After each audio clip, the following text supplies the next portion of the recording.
صحابی رسول صحابہ کرام رضوان اللہ علیہم اجمعین کا پورا ایک مجمع بیٹھا ہوا ہے. اللہ کے نبی صلی اللہ علیہ وسلم نے پوچھا مل مفلس، مفلس کون ہے؟ اے صحابہ مفلس کون ہے؟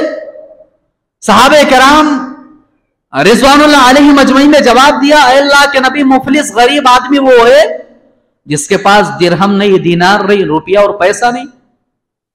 اللہ کے نبی صلی اللہ علیہ وسلم نے فرمایا کہ اے میرے صحابہ، میری امت کے اندر مفلس وہ ہے، غریب وہ ہے جو کل قیامت کے دن نماز لے کر کے آئے گا، جو کل قیامت کے دن زکوٰۃ لے کر کے آئے گا، جو کل قیامت کے دن حج اور روزے لے کر کے آئے گا.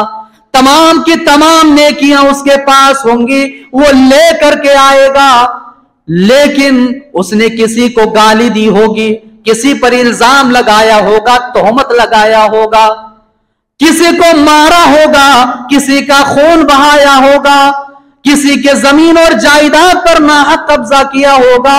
کل قیامت کے دن اللہ رب العالمین تمام نیکیاں اٹھا کر کے ان تمام حقداروں کو دے دے گا.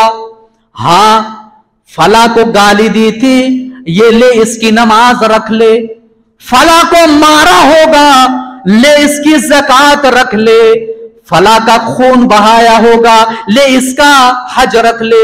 اللہ رب العالمین تمام نیکیاں حقداروں میں بانٹ دے گا. پھر بھی اتنا ظلم اور اتنی زیادتی کی ہوگی کہ اس کی نیکیاں کم پڑ جائیں گی. اللہ رب العالمین ان تمام لوگوں کے گناہوں کو، حقداروں کے گناہوں کو اس کے اوپر ڈال دے گا اور اسے جہنم کے اندر داخل کر دے گا. اس طریقے سے بدلہ دیا جائے گا. میں نے کہا نا، دنیا کے اندر دے دو گے، انتظام کر لو گے. اگر کسی کا باقی ہو، لین دین کا معاملہ ہو، کسی کا حق مارے ہو، کسی کو ناراض کیے ہو، ظلم و زیادتی کیے ہو، بلا لو، بیٹھ جاؤ اس کے سامنے، اس سے معافی مانگ لو. کل قیامت کے دن ہرگز ہرگز تمہارے پاس دینے کے لیے اس کے علاوہ کچھ نہیں ہوگا. یہ چیز یاد رکھو میرے بھائیوں، یہ چیز یاد رکھو. اور حقوق العباد میں جو کوتاہی ہوتی ہے وہ دولت کی وجہ سے ہی ہوتی ہے.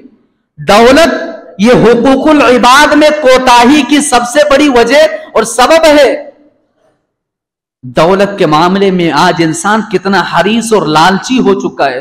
جتنا دیا جائے اتنا کم ہے، جتنا دیا جائے اتنا کم ہے. حل من مزید، حل من مزید، ہمیں اور چاہیے، اور چاہیے. اس دولت نے انسان کے دماغ پر، انسان کے دل پر قبضہ کر کے رکھا ہوا.